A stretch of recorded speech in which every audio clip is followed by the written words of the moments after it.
जोहार दोस्तों। Adolf Hitler का मैं एक बात कहना चाहूँगा। उसने कहा था कि जनता को इतना सता दीजिए कि वो जिंदा रहना ही विकास समझने लगे। जी हाँ, अगर आप झारखंड में जिंदा है तो समझिए आपका विकास हो रहा है। मैं ऐसा इसलिए कहना चाह रहा हूँ क्योंकि अगर झारखंड में आप किसी कंपनी द्वारा, किसी कार्यालय द्वारा या किसी सरकारी एजेंसी द्वारा आप अपने आप को प्रताड़ित महसूस कर रहे हैं या शोषित महसूस कर रहे हैं और आपको इंसाफ चाहिए तो आपको मरना पड़ेगा। एक झारखंड में नया नियमावली आया है। आप कहिए कि नया नियमावली क्या है? जी हाँ, जैसे किसी भी सरकारी पोस्ट में अगर कोई व्यक्ति का भर्ती होता है तो एक नियमावली बनता है। इसी तरह झारखंड में एक नियमावली आया है कि अगर आपको न्याय चाहिए तो वहाँ पे एक 3 फेज से गुजरना पड़ेगा।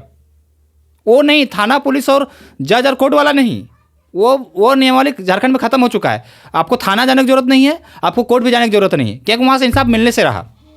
आप एक नया नियमावली झारखंड में आया है कि पहले आप अगर कार्यालय में द्वारा शोषित है तो कार्यालय के बाहर जाकर आत्मदाह कीजिए, और किसी कंपनी के द्वारा आप शोषित है तो कंपनी के बाहर जाकर आत्मदाह कीजिए। और वहाँ पे भी आपको नहीं रुकना है, आपको अपने परिजन को बोल के जाना है कि हम मेरे मरने के बाद मेरे लाश को लेके, अगर हम प्रखंड कार्यालय में मरते हैं तो प्रखंड कार्यालय के बाहर जाके मेरे लाश को लेके धरना में बैठना है। अगर आप कंपनी में मरते हैं तो कंपनी के बाहर जाके लेकर लाश को लेकर धरना में बैठना है। ये नियमावली का पहला फेज है। यहाँ में भी आपको इंसाफ नहीं मिलने वाला है। उसके बाद लाश को इस स्थिति में लेके जाना है कि पहला दिन, दूसरा दिन, तीसरा दिन, चौथा दिन होगा तब कंपनी वाला हो चाहे अधिकारी हो आपसे बात करने आएंगे। कि पहले दिन तो बात करेंगे ही नहीं, उसको लगेगा हाँ मरा है, वो लेके चला जाएगा परिजन। फिर आपके साथ खड़े होंगे डुमरी विधायक जयराम मातो जैसे लोग, तब आपके लिए लड़ेंगे। और लड़ाई 1-2 दिन में नहीं चलेगा, 2 दिन 3 दिन चलेगा। तब कंपनी का, नहीं बोलते ना, बाहरों को सुनाने के लिए धमाके की जरूरत पड़ता है, वैसे ही जब टाइगर जयराम मातो लोग सकती है। तो क्या इसी दिन के लिए झारखंड को अलग किया गया था कि हमको अपने इंसाफ पाने के लिए अपने आप को मारना पड़े? इसलिए अक्सर जयराम मातो अपने सभा में या भाषण में कहते हैं कि अगर आप किसी कंपनी द्वारा आपको शोषित किया जाता है, आपको प्रताड़ित किया जाता है और आपको लग रहा है कि हमको अब मरने की स्थिति में है, तो हम अपने आप को खुद क्यों मारें? जिस व्यक्ति द्वारा हमको शोषित किया जा रहा है, जिस व्यक्ति द्वारा हमको प्रताड़ित किया जा रहा है, उस व्यक्ति को क्यों ना मारे? और मारना भी चाहिए, क्योंकि अगर उस व्यक्ति को अगर आप जिंदा छोड़ देते तो आप तो मर जाइएगा, वो व्यक्ति दूसरे व्यक्ति को भी शोषित करेगा। तो आप क्यों चाहते, जाते जाते दूसरे व्यक्ति का भला करके क्यों नहीं जा रहे हैं? ताकि आपको मरने का ही मन है तो आपके साथ साथ उस व्यक्ति को भी मारिए जो व्यक्ति आपको शोषित कर रहा है, ताकि अगला व्यक्ति को वो मौका ना मिले और ना किसी द्वारा उसको शोषित हो पाए। सोचिए कितना विडंबना होता होगा उस व्यक्ति को कि जिंदगी का सबसे अनमोल जो होता है जीना होता है, और वो व्यक्ति अपना जीवन त्याग देता है, तो वो किसी अधिकारी द्वारा कितना उसको शोषित किया जाता होगा और प्रताड़ित किया जाता होगा। क्या इसी दिन के लिए जमीन दिया गया था आपके द्वारा? क्या इसी दिन के लिए आप जमीन दिए थे कि जुल्म आप ही पे हो? ये कुछ सवाल है। ये सवाल मैं जनता से भी पूछना चाहता हूं और यहां नेता और प्रशासन से भी पूछना चाहता हूं कि इस सवालों का जवाब कौन देगा? कि कोई व्यक्ति अभी का न्यायालय से इतना भरोसा उठ चुका है कि न्यायालय जाते ही नहीं, थाना पुलिस जाते नहीं, डायरेक्ट आत्मदाह कर लेते हैं। क्या इसका कोई परमानेंट सोल्यूशन नहीं है? अगर है तो अभी तक क्यों नहीं हो पा रहा है लोगों के साथ? मैं ऐसा इसलिए कर रहा हूं कि आप पूछे, पिछले दिनों डुमरी ब्लॉक के सामने एक सुखलाल मातो, वो व्यक्ति ने आत्मदाह कर लिया। अभी जादू मातो ने आत्मदाह कर लिया। क्यों? क्योंकि इंसाफ नहीं मिल रहा था। वो ऑफिस का दर बतर भटकते जा रहा था। और ये आम बात नहीं, वो बड़े बड़े कंपनी चाहे कार्यालय में नहीं, छोटे छोटे जगहों पे भी ये होता है। आप अपने ब्लॉक में चल जाइए, आप एक छोटा सा काम लेके जाइए कि आपको जमीन का रसीद कटाना है। आप घूम के आइएगा और आपके साथ ऐसा व्यवहार किया जाएगा जैसे हम रसीद कटाने नहीं आए, हम भीख मांगने आए हैं। आपको भिखारी की तरह ट्रीट किया जाएगा, आप मानव नहीं हो उसकी नज़र में। ऐसा लगता है कि जैसे हम प्रखंड कार्यालय में अपना अधिकार और अपना काम करवाने नहीं आए, भीख मांगने आए। ऐसे आपको अधिकारी द्वारा देखा जाता है और आपको इस तरह से बिहेव किया जाता है। इस तरह से झारखंड में अफसरशाही हावी है। मंत्री लोग को तो पता ही नहीं, वो तो नजर ही नहीं आते क्षेत्र में। विधायक तो नजर ही नहीं आते हैं कि उन लोग कहाँ रहते हैं, उन लोग के पास जाइएगा कहाँ? उन लोग तो सिर्फ चुनाव पर नजर आएंगे, माफ़ कीजिएगा बोल के, इस बार मौका दीजिएगा। आप उसको एक बार मौका दे देते हैं, पर क्या आपको मौका मिलता है दोबारा?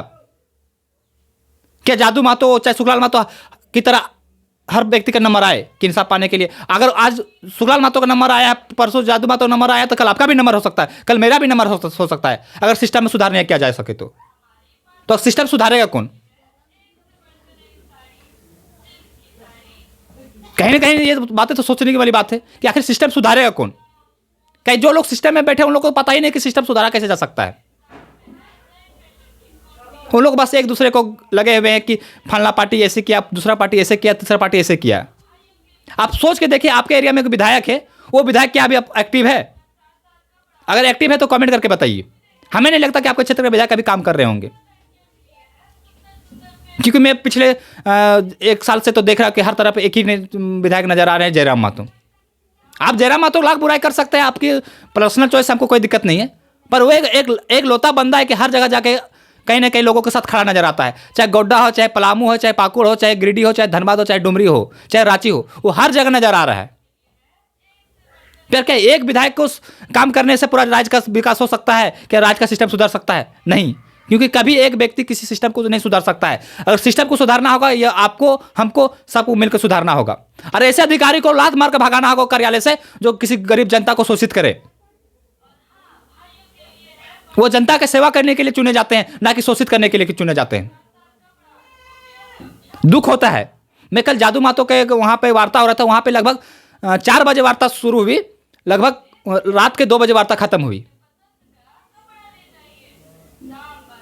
वो तो टाइगर जयराम महतो का जिद्दी और पागलपन है जो वहां पे इंसाफ दिला पाए। अगर कोई और विधायक होता तो नहीं कर पाते, क्योंकि इस हद तक कंपनी हम लोग के अंदर घुस चुका है कि वो लगेगा ही नहीं कि हम लोग इंसान मानते हैं। कुछ सुनेगा ही नहीं। और सुनेगा क्यों? जब तक आप कुछ धमाका नहीं कीजिएगा। ये भगत सिंह ने पार्लियामेंट में एक घटना हुआ था कि इन बहरों को सुनाने के लिए बड़े बम की धमाके की आवाज़ की जरूरत पड़ती है। तो वहाँ इन करप्ट अफसरों और करप्ट नेताओं को अगर चाहते हैं कि कान तक आवाज़ जाए तो आपको एक धमाके की जरूरत है। झारखंड में और एक धमाका होना चाहिए जो इन अफसरों और इन कंपनियों को कान तक जाए और सुने कि नहीं, अगर इस बार हम गलत किए तो मेरे साथ ये घटना घट सकती है। उन लोगों को डर होना चाहिए। डर खत्म हो गया है, और जब इंसान में डर खत्म हो जाता है तो इंसान काम करना बंद कर देता है। ना अफसर को किसी अपने उच्च अधिकारी से डर है, ना मंत्री को किसी मुख्यमंत्री से डर है, क्योंकि सब मिले हुए हैं। 5 साल के लिए फिक्स हो गए हैं, आप कुछ करें या ना करें, 5 साल तक तो मेरा वेतन आता ही रहेगा, मेरा काम तो होता रहेगा। फिर 5 साल बाद आएगा, तब तक आप भूल चुके होंगे। एक बार आपके साथ द्वार में आएंगे, प्रणाम करेंगे, आपको लगेगा हाँ नेताजी आए, प्रणाम किए, कितना अच्छा नेता है। फिर वोट दीजिएगा, फिर वही हाल होगा।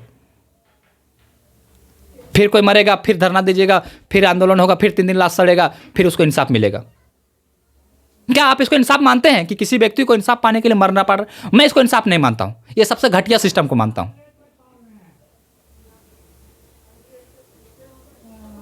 और इस सिस्टम को सुधार की सख्त जरूरत है। और सिस्टम एक दिन में नहीं सुधरेगा और एक व्यक्ति से नहीं सुधरेगा। आपको, हमको, सबको मिलकर सुधारना होगा। जहां गलत देखते हैं आवाज उठाइए, आज ज्यादा गलत देखते हैं तो हाथ उठाइए। अगर आवाज उठाने से काम नहीं चलता तो हाथ भी उठाना पड़ेगा अब, क्योंकि ये लोग सुनने वाले नहीं हैं। नहीं तो फिर आप मरिए, वही नियमावली के 3 फेज से गुजरिए, मरिए, धरना दीजिए, लाश को सड़ाइए, उसके बाद वार्ता होगी, उसके बाद अगर बात सही से हो पाए तो बात बनेगी। इसके अलावा आपके साथ कुछ नहीं हो सकता है। आप मेरे कहने पे मत जाइए, आप अपने नज़दीकी ब्लॉक में जाइए, एक छोटा सा काम लेके जाइए और किसी एक कर्मचारी से बात कीजिए। कर्मचारी तो दूर की बात है, वहाँ गेटमैन से बात कीजिए, आपको देखिए कितना अच्छा रिस्पॉन्स मिलता है। वीडियो सीओ से तो मिल ही नहीं पाएगा, वो तो छुट्टी में रहते हैं अक्सर। अब जब भी बोलेगा सीओ साहब दौरे पे, सीओ साहब छुट्टी में है, वीडियो साहब दौरे पे, वीडियो साहब छुट्टी में, वो आपका प्यून बात करेगा और ऐसे बात करेगा जैसे लगता है कि आप तो वहाँ पे भीख मांगने गए हैं। आप नज़दीकी ब्लॉक में जाइए, उसके बाद कमेंट करके बताइएगा जी आप सच बोल रहे हैं।